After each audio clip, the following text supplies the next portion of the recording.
আজরাইল যেদিন নিঃশ্বাস রূহ নিয়ে যাবে ওই সেকেন্ড পর্যন্ত গোসল ফরজ হয়েছে যেদিন, আর মহিলাদের মাসিক ঋতুস্রাব শুরু হয়েছে যেদিন, সেই সেকেন্ড থেকে নিয়ে মালাকুল মউত রূহ কবজ করা পর্যন্ত প্রতি সেকেন্ডের প্রতি নিঃশ্বাসের হিসাব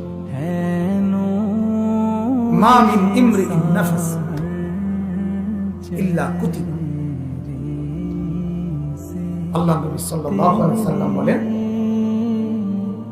যেই কোন মানুষ প্রতিটা নিঃশ্বাস নবীজি বলেন তার আমলনামার মধ্যে লেখা,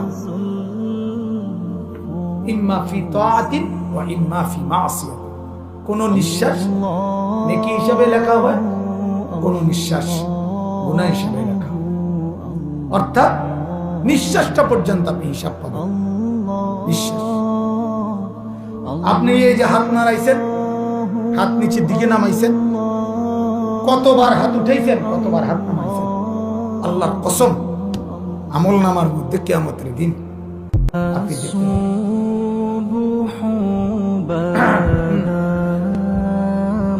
কতটা চোখের পলক ফেলছেন আপনি দেখতে পাবেন।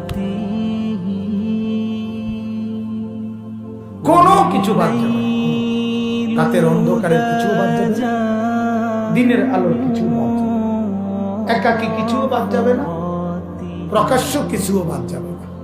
এমনকি আল্লাহ তাআলা কোরআনে বলেন, ইয়াউমা তুবলাস সারাইর, তোমার অন্তরের ভিতরে যে কথাগুলো, এই যে এখন আমরা যে বলছেন, এক একজনের অন্তরে এক এক কিছু মনে হইতেছে, কার অন্তরে কি মনে হচ্ছে আমরা যদিও এখন কেউ জানি না। আল্লাহ তাআলা বলেন, হাসরের দিন তোমাদের অন্তরের বিষয়গুলো পর্যন্ত আমলনামার মধ্যে লিখিত তোমাদের সামনে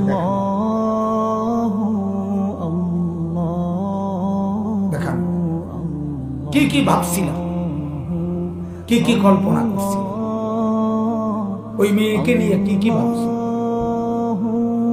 ওকে নিয়ে কি কি ভাবছি, ছবি দেখে দেখে কি মনে করছি, হিন্দি সিনেমার নর্তকী দেখে দেখে কি মনে করছি, রাস্তার মেয়েকে দেখে কি কি ভাবছি, উলঙ্গ ছবি দেখে দেখে কি কি মনে করছি, নোংরা নাচ গান দেখে কি কি ভাবছি। আল্লাহ তাআলা বলে সেগুলো